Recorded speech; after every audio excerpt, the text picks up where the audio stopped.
하나님의 말씀은 40여 명의 그 저작자들이 1600여 년 이상을 지내오면서 하나님의 영감을 통하여 지어진 하나님의 구원의 완전하신 책임을 믿습니다. 그 하나님의 말씀을 우리가 해석하고 받아들일 때에 많은 장르를 사용하셔서 기록을 남기셨어요. 그래서 그 장르에 따라서 우리가 바라보는 관점이 약간씩 다를 필요가 있을 때가 생기게 됩니다. 예를 들어서 서신서를 바라볼 때, 바울의 서신서나 요한의, 베드로의 서신서를 바라볼 때 이 서신서라 함은 편지글이에요. 그렇죠?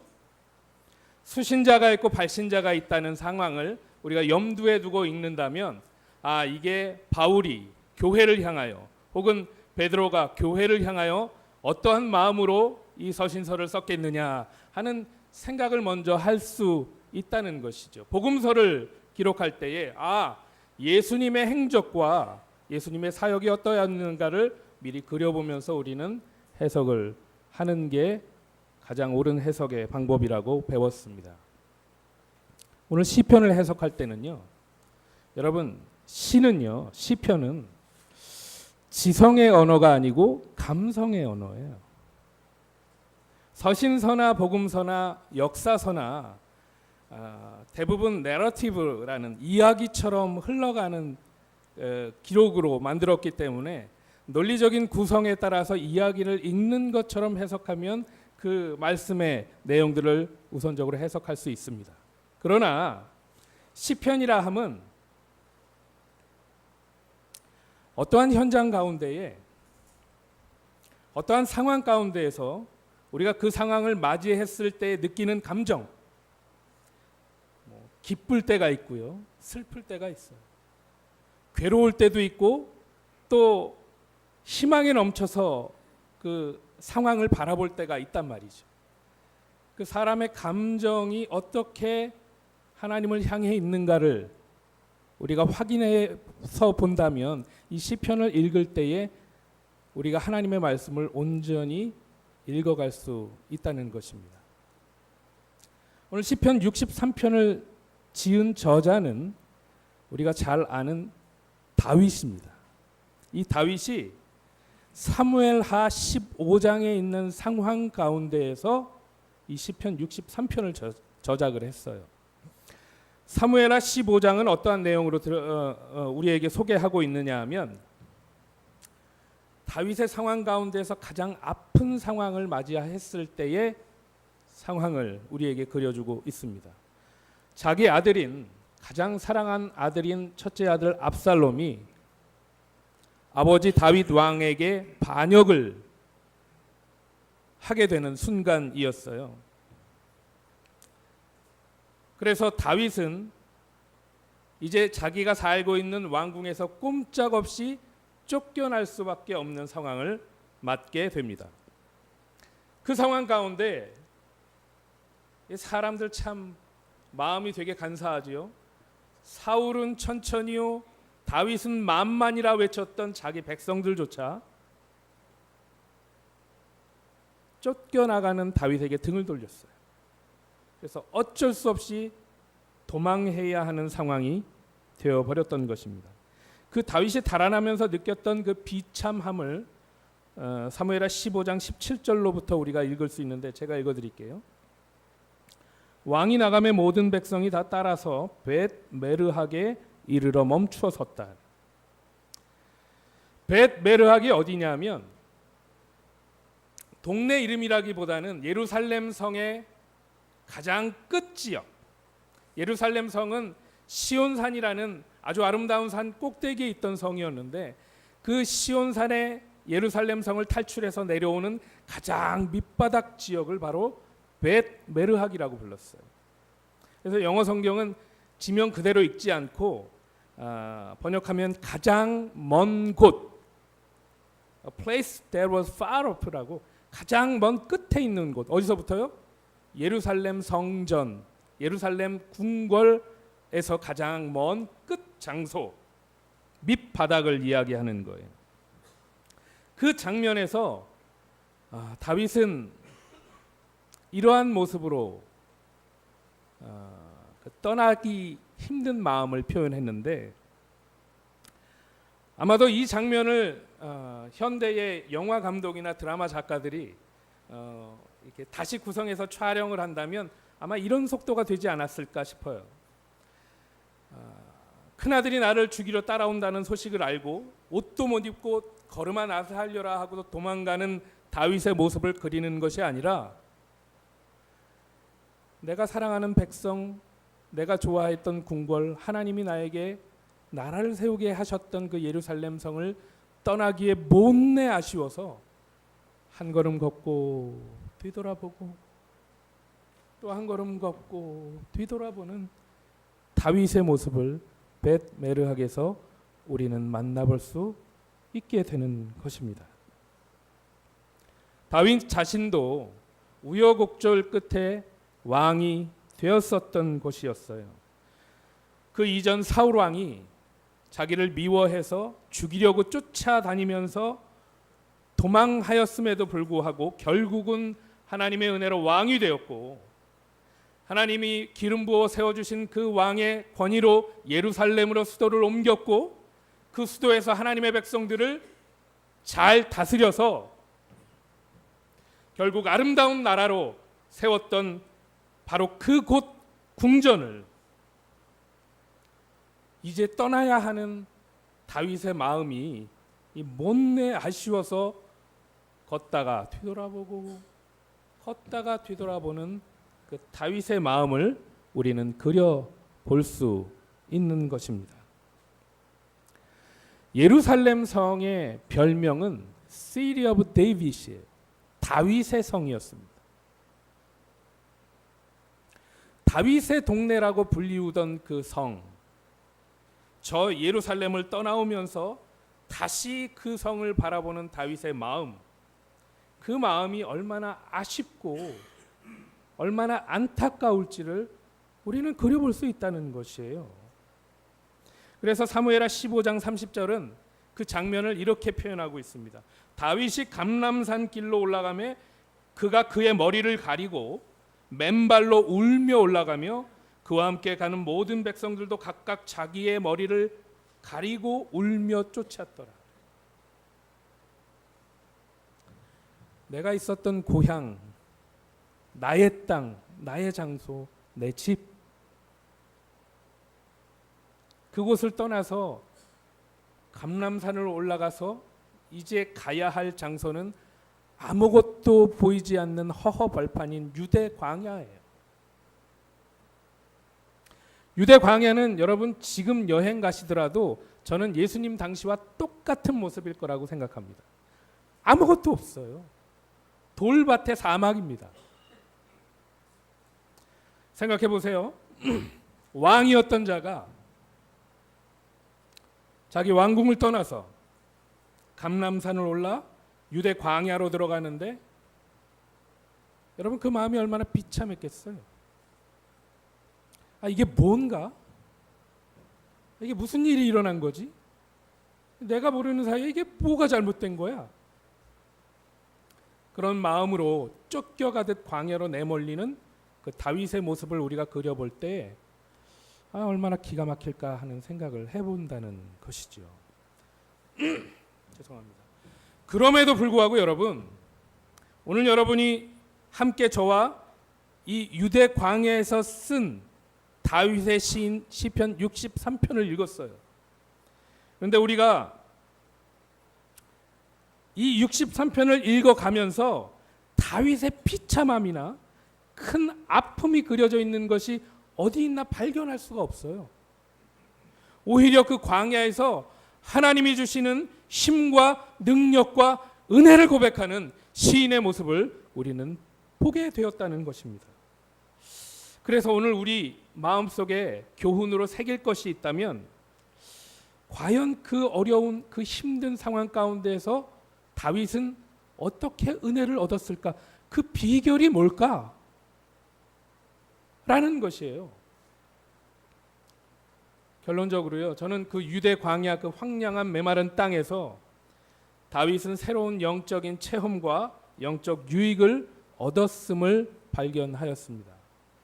그래서 혹시 여러분 중에 다윗과 같이 지금 내 생활이 메마른 거친 광야같이 느껴지시는 분들이 혹 계시다면 정확하게 다윗이 경험한 대로 여러분의 그 자리에서 하나님의 은혜를 경험하는 회복의 은혜를 발견할 수 있을 줄로 믿습니다. 그래서 오늘 메마른 황야 그 광야 땅에서 도대체 다윗은 어떤 유익을 얻었나 한 세 가지로만 함께 말씀을 살펴보고 은혜를 나누려고 합니다. 첫 번째 1절 말씀을 우리 다시 한번 다 같이 큰 소리로 읽어보겠습니다.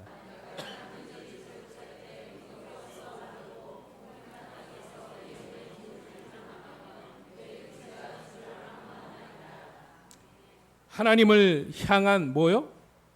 갈망이 뭐예요?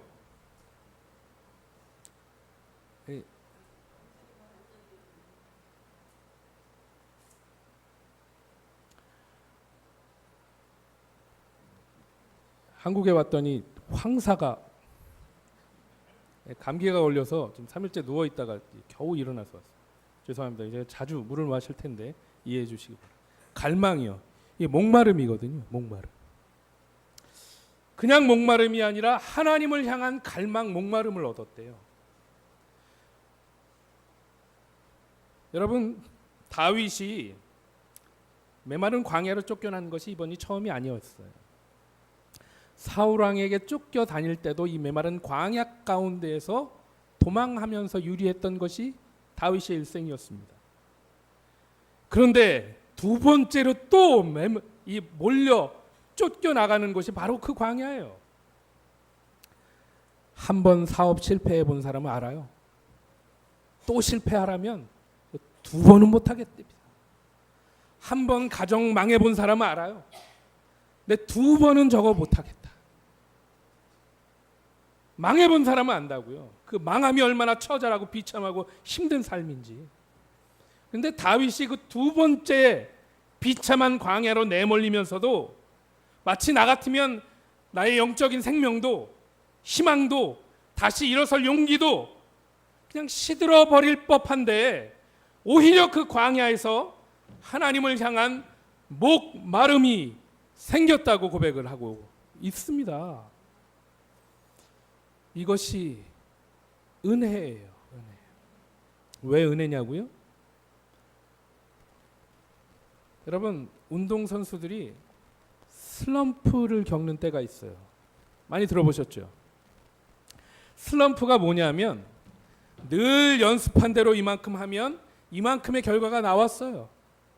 그래서 늘 기대하듯이 또 연습하고 갔는데 오늘은 그만큼의 열매가 맺혀지지 않는 거예요. 이유가 없어요. 늘 이렇게 하면 이렇게 나왔는데 오늘은 이렇게 해도 이렇게 안 나와요. 이럴 때를 운동선수들은 슬럼프라고 합니다.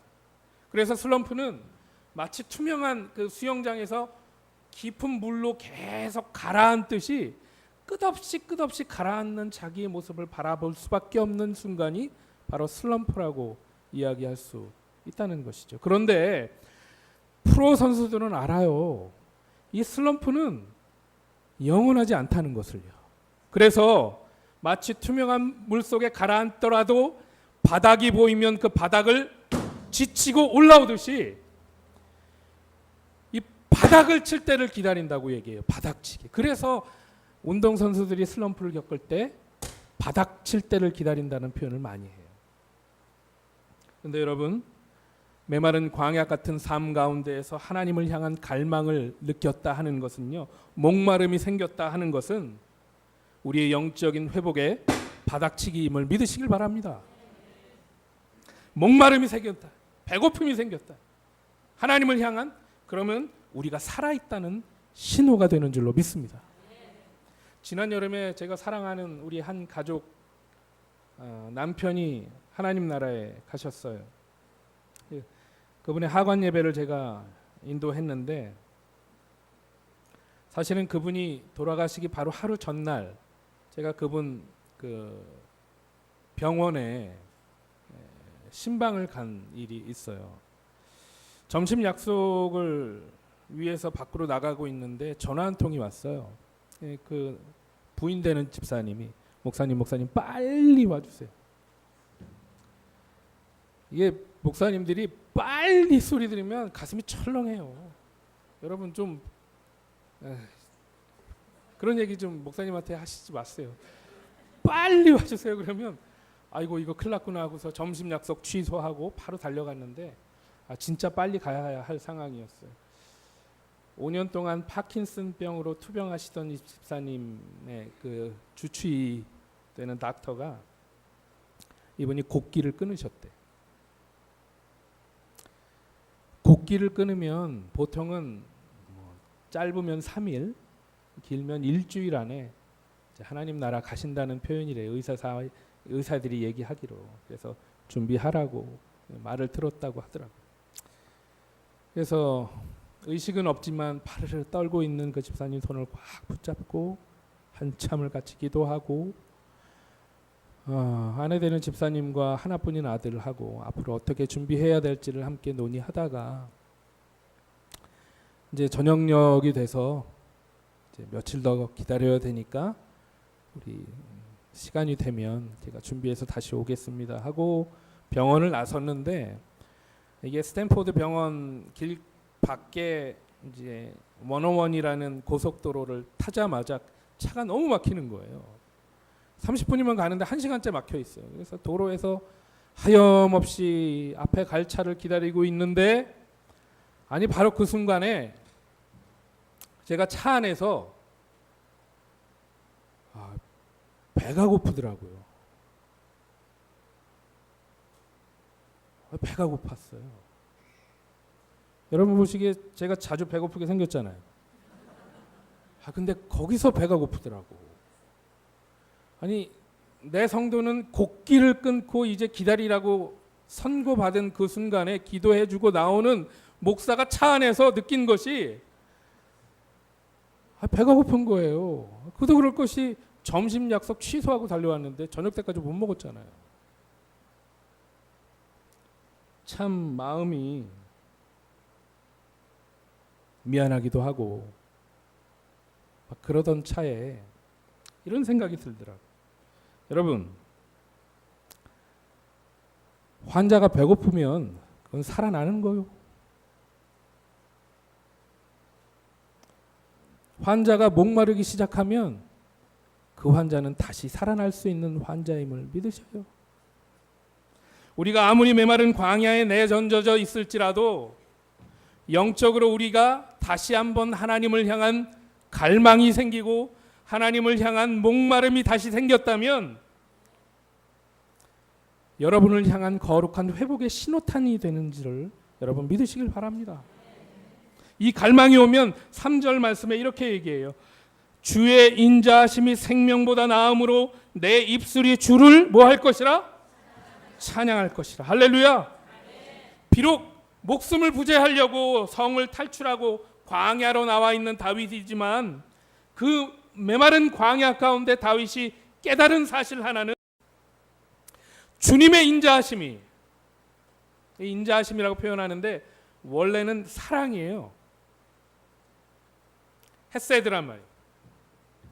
이 사랑이란 표현을 한글 성경 번역하시는 분들이 하나님의 사랑을 얘기할 때는 인자하심이라는 번역을 많이 쓰시더라고요. 주의 인자하심이 뭐보다 낫다? 생명보다 낫다. 주님이 나에게 부어주시는 그 사랑이 생명보다 낫다. 다시 말해서 내가 지금 설사 이 메마른 광야에서 죽임을 당할지라도 나에게 하나님이 그 인자하심을 부어주시고 주의 인자하심을 내가 체험하기만 한다면 하나님이 다시 나를 만나주시고 하나님의 그 은혜를 내가 다시 경험하기만 한다면 그 인자하심은 뭐보다 낫다? 생명보다 낫다. 이거 다시 말해서 내가 그 자리에서 죽어도 좋다라는 고백을 다윗은 우리에게 보여주고 있다는 사실입니다. 이 정도로 하나님을 향한 갈망을 느껴 다윗이 메마른 광야에서 오히려 그의 영혼이 다시 살아나는 모습을 우리에게 보여주고 있는 줄로 믿습니다. 사랑하는 성도 여러분, 여러분의 삶이 지금 메마른 현장에 있을 것 같이 느껴진다 하더라도 여러분의 영혼이 메말라가는 것 아닌 줄로 믿습니다. 오히려 그 광야 같은 곳에서 여러분이 하나님을 향한 갈망, 그 목마름을 다시 찾는다면 여러분의 영혼이 다시 회복되는 은혜가 있으심을 놓치시지 않기를 축원합니다. 두 번째, 광야에서 다윗은 어떠한 유익을 얻었는가 한번 보세요. 따라해 보시겠습니다. 영혼의 만족을 얻는 유익. 5절 말씀을 보세요. 골수에 기름진 것을 먹음과 같이 나의 영혼이 뭐 할 것이라? 만족할 것이라. 나의 입이 기쁜 입술로 주를 찬송하다. 여러분 이 구절을 보면서 좀 놀라시지 않으셨어요? 어떤 표현인가요? 내 영혼이 만족하는데 골수에 기름진 것을 먹은 것 같이 만족하대요. 이거 채식주의자들은 절대 모릅니다. 골수에 기름진 것을 먹는 것. 그래서 어떤 만족이었을까 한참을 찾아봤는데 제가 식당에 가서 메뉴판을 보자마자 깨달았어요. 저건 감자탕이다. 에? 저 다윗이 느꼈던 만족함은 제가 감자탕을 먹었을 때에 느꼈던 그 감자탕과 분명히 일치했을 것이다라는 생각. 안 드셔보셨던 분들에게는 죄송합니다. 골수에 기름진 것을 먹은 것 같이 나의 영혼이 만족하다. 여러분 지금 이걸 어떻게 적은 거예요? 어디에서 적은 겁니까? 광야의 돌짝밭에서 그래요. 우리가 사무엘하 15장을 통해서 다윗이 광야에 어떤 상황으로 내몰렸다는 거, 그리고 어떤 마음으로 도망하고 있었다는 것을 확인해 봤지 않습니까? 근데 아무리 시인이라고 해도 그 광야에서 적은 글이 골수에 기름진 것을 먹은 것 같이 내 영혼이 만족하대요. 아니 어떻게 이런 것을 적을 수 있냐고요. 지금 이런 상황이면 우린 무슨 일을 해야 돼요? 내 신세가 왜 여기까지 와가지고 신세 한탄하고 내 기막힌 현실을 부정하거나 나를 이렇게 만든 놈들을 보이지 않으면 골라서 다시 찾아내서 욕을 해야 돼도 시원치 않을 판에 아니 이거 뭐 갑자기 만족은 무엇이고 내 입술이 기쁜 입술로 주를 찬양한다, 이 말은 뭔 얘기예요? 어떻게 이런 마음이 가능할까 하는 것이죠. 물론 이 중에서 하나님의 특별한 은혜 때문에 모든 상황 가운데 기뻐하시는 분들이 있는 줄로 믿습니다. 근데 저는 그렇지 않거든요. 뭐 저만 약한 거라고 생각하지는 않지만 여러분도 동일할 거라고 저는 생각해요. 이런 상황이 닥친다면 과연 우리가 기뻐할 수 있을까 하는 것이죠. 그런데 다윗이 얻은 이 마음의 힌트를 6절에서 볼 수가 있는데 6절에 이렇게 이야기해요. 내가 나의 침상에서 주를 뭐 했대요? 뭐 했다고요? 기억했대요. 다윗이 지금 침상을 얘기하는 이 침상은 왕궁에 있는 편안한 침상이 아니에요. 이 유대 광야 그 돌밭에 있는 돌침대거든요. 그 메마른 땅에 침대 삼아 누워있는 이 순간에 다윗은 주를 기억했다고 표현하고 주님을 기억했대요. 이 기억했다는 말이 얼마나 중요한 말인지 모릅니다. 힘들고 어려운 순간에 우리가 무엇을 바라보냐 하면 주님이 나와 함께 하셨던 옛 그 시간을 다시 한번 기억해보는 것. 하나님이 나를 돌보아 주셨던 그때를 다시 한번 바로 그렇게 기억하는 것이 우리가 그렇게 바라는 회복의 바닥치기가 됨을 믿으시길 바랍니다. 예전에 우리 이경주 목사님이 사시던 동네에서 한 7시간 차를 타고 가면 데스밸리라는 동네가 나와요. 해수면 밑에 해수면보다 더 낮은 지역이라 거기에 있는 바닷물이 다 증발해서 하얀 계곡이었는데 그 데스밸리는 4월 이후에 가기 힘듭니다. 그러니까 거기도 온도로 120도, 여기 온도로는 43도, 42도 이상으로 올라가기 때문에 여름에 거기 갈 때에는 에어컨 없는 차로 가면 거의 죽음 직전의 상황에 진짜 죽을지도 몰라요. 매년 죽어나갑니다. 거기 가서. 그만큼 뜨겁고 덥고 아무것도 없는 황폐한 땅이 데스밸리인데 오죽하면 이름이 데스밸리예요. 죽음의 계곡이에요. 죽음의 계곡. 근데 그 한여름의 데스밸리가 바로 유대 광야의 그 온도랑 거의 일치해요. 거기에 그냥 혼자 널브러져서 깜깜한 밤하늘에 아무것도 없는 그 하늘을 우러러보면서 지금 다윗이 누워 있는데 얼마나 답답했겠어요. 그런데 이때 다윗은 기억했대요. 언제? 주님이 나와 함께 하셨던 때를 기억했다고 얘기합니다. 이게 얼마나 중요한지 몰라요. 내가 은혜 받았던 그날을 기억하는 거예요. 그래서 지금 내 영혼이 메말라 있어서 찬송을 해도 기쁨이 없는 사람, 기도를 해도 기도가 안 되는 사람, 예배를 한다고 해도 하나님 앞에 나온다는 감격이 식은 사람, 이렇게 된 지 오래되었는데 아직도 아무 문제 없는 것 같이 생각하고 이 피곤한 영적 순례를 매주 반복하는 사람, 그 사람이 내가 아닌가 혹시 두려워하는 우리 이 삶 가운데 갑자기 하나님이 우리를 기억하게 하셔서 이렇게 사면 안 되지. 그리고 내가 은혜 받았던 그 시절을 기억하는 거예요. 찬송만 불러도 눈물이 나오고 교회에 올 수 있다는 기쁨에 밤잠을 설치면서 준비하고 꼬깃꼬깃한 헌금 드리기 너무 죄송해서 그냥 다리미로 다리고 아랫목에 집어넣어서 그 팽팽하게 하고서 그 코에 접어서 나왔던 그때 그 시절, 교회당 제일 먼저 제일 앞자리에 앉아서, 오늘 앞자리 몇 자리 없는 다 비어 있는데, 예?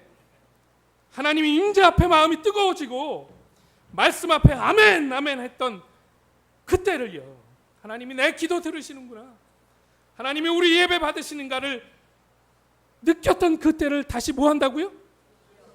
기억하면 지금 우리가 아무리 데스밸리와 같은 황무지를 걷고 있는 삶일지라도 다시 이 다윗 왕처럼 내 영혼이 그 은혜로 인하여 만족하며 그 답답하고 메마른 상황 가운데 갑자기 내 입술이 열리고 찬송이 터지기 시작하는 거예요.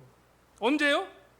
주님이 내게 은혜 주셨던 그때를 기억하면 말이죠. 사랑하는 성도 여러분, 지금 여러분의 삶이 또다시 황폐한 데스밸리와 같이 느껴지시는 분들이 계시다면, 그리고 힘없이 그 무너져가는 내 자신을 스스로 바라보고 계시는 분들이 계시다면, 주님이 나와 함께 하셨던 때를 기억하시기를 축원합니다. 내 영혼이 만족함이라 하는 다윗의 경험했던 회복의 은혜를 주실 줄로 믿습니다. 마지막 세 번째로 시인이 얻은 유익을 11절에서 우리 함께 보기를 원합니다. 11절 우리 다 함께 읽어볼까요? 시작.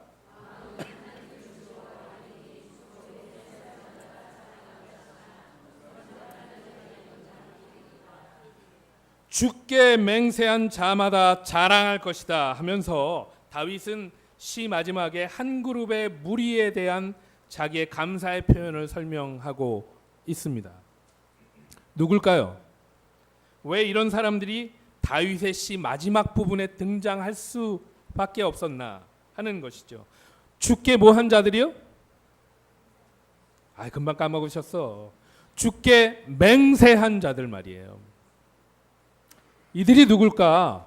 저는 이들을 이렇게 부르고 싶습니다. 믿음의 동역자라고요. 누구라고요? 광야에서 얻는 유익이 뭐냐고요? 어렵고 힘들고 피할 수 있으면 피해가고 싶은 그 광야길을 걸어가면서 그 고난길 가운데 얻는 유익이 뭐냐고 물으신다면, 여러분이 그 자리에서 진정한 믿음의 동역자를 만날 수 있는 기쁨이 있다는 것을 말씀드리고 싶어요. 다시 사무엘하 15장으로 돌아가면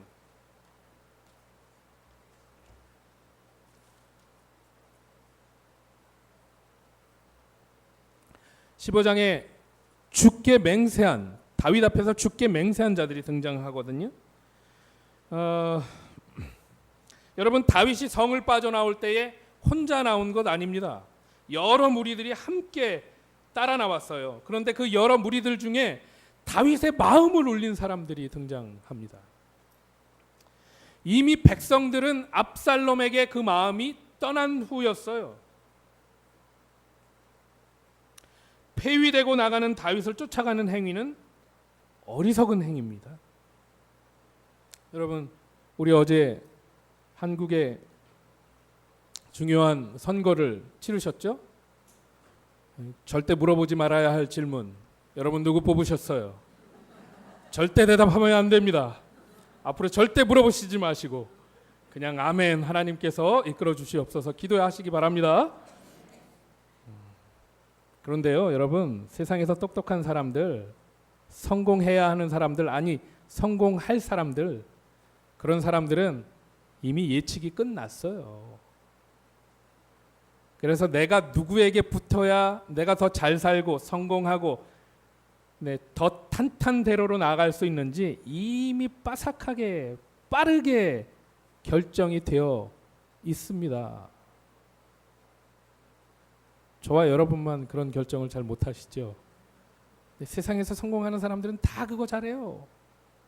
그리고 세상에서 성공하려면 그걸 잘해야 해요. 권력이 어디로 움직일 것이냐, 부가 어디로 갈 것이냐, 내가 어느 자리에 서야 세상에서 성공할 것이냐 빠삭하게 알아야 하는데도 불구하고 쫓겨가는 다윗을 따라 나선 결코 해서는 안 될 일을 행하는 사람이 여기 등장하게 되는 거예요. 가드 사람이랍니다. 이 말은 유대 사람이 아니란 말이에요. 기브온 족속 가드 사람 1명 2명도 아니고 600명이에요. 이 600명이 폐위되고 성을 떠나는 다윗을 따라 나섰습니다. 다윗은 걸음을 멈추고 뒤돌아서서 따라오지 말라고 했어요. 내가 너희들을 책임질 수 없다고. 그 말씀을 잠깐 읽어드릴게요. 사무엘하 15장 18절에 있는 말씀입니다. 모든 신복이 그 곁으로 지나가고 모든 그렛 사람과 모든 블렛 사람과 및 왕을 따라 가드에서 온 600인이 왕의 앞으로 진행하니라. 그때 왕이 가드 사람 이때에게 이르되 어찌하여 너도 우리와 함께 가느냐? 너는 쫓겨난 나그네니 돌아가서 왕과 함께 내 곳에 있으라. 너는 어제 왔고 나는 정처 없이 가니 오늘 어찌 너로 우리와 함께 유리하게 하리요? 너도 돌아가고 내 동포들도 데려가라. 은혜와 진리가 너와 함께 있기를 원하노라. 이게 뭔 말이에요? 야, 돌아가. 내가 너 책임질 수 없어. 근데 참 마음은 고맙다. 은혜와 진리가 너희와 함께 하기를 원해. 다윗의 마음을 좀 이해하시겠어요? 고마워. 근데 너희 나 따라가면 죽어. 따라오지 마.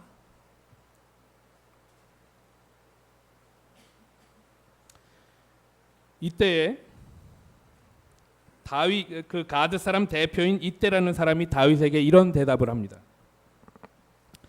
이때가 왕께 대답하여 가로되 여호와의 사심과 우리 주 왕의 사심으로 맹세하옵나니. 자, 맹세하는 자가 생기죠?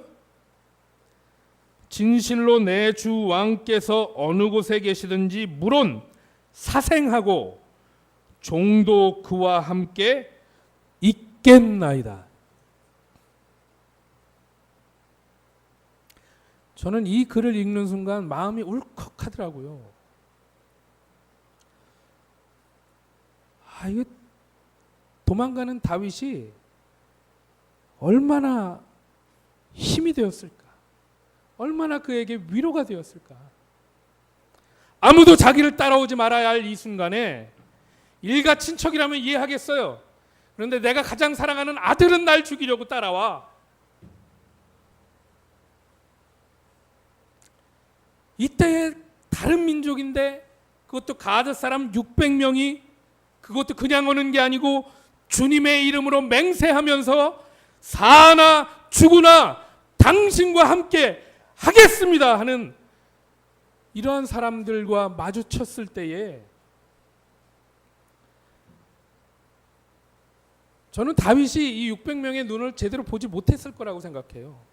아마 눈에 눈물이 핑 하면서 왁 쏟아졌을 거예요. 아마 서로 마주보는 순간 서로의 눈과 눈을 바라보지 못할 정도로 아마 울면서 서로 마주 봤겠죠. 얼마나 고마워요. 남들 다 떠나는데 나에게 남아주겠다고 하는 사람 말이죠. 사랑하는 성도 여러분, 메마른 광야길을 걸을 때에 여러분이 얻을 수 있는 유익이 뭔지 아세요? 진짜 믿음의 동역자가 누군지를 알게 된다는 사실을 믿으시길 바랍니다. 내 옆에 끝까지 남아있겠다고, 동행해주겠다고, 끝까지 힘을 보태주겠다고 그렇게 말하는 진짜 믿음의 동역자를 만나는 축복의 기회를 얻게 되는 줄로 믿습니다. 세상 사람들 그러죠. 좋을 땐 다 좋다고. 힘들 때 남아있는 친구가 진짜 친구라고. 좋을 땐 다 좋아요. 그런데 힘들 때 함께 걸어가는 믿음의 성도들이 진짜 여러분의 성도, 믿음의 동역자임을 믿으시길 바랍니다. 사나 죽으나 처음부터 끝까지 믿음의 의리로 하나님 앞에서 맹세하면서 인간적인 유익을 따라서 내가 선택하고 도망오는 것이 아니라 믿음의 의리로 고난길을 걷는 그 길을 함께 걷겠다고 끝까지 나서는 그 진실한 믿음의 동역자를 언제 얻는다고요? 여러분이 메마르고 황폐한 광야의 길을 걸어갈 때에 바로 그곳에서 얻을 수 있다는 사실을 기억하시기를 바랍니다. 말씀을 맺겠습니다.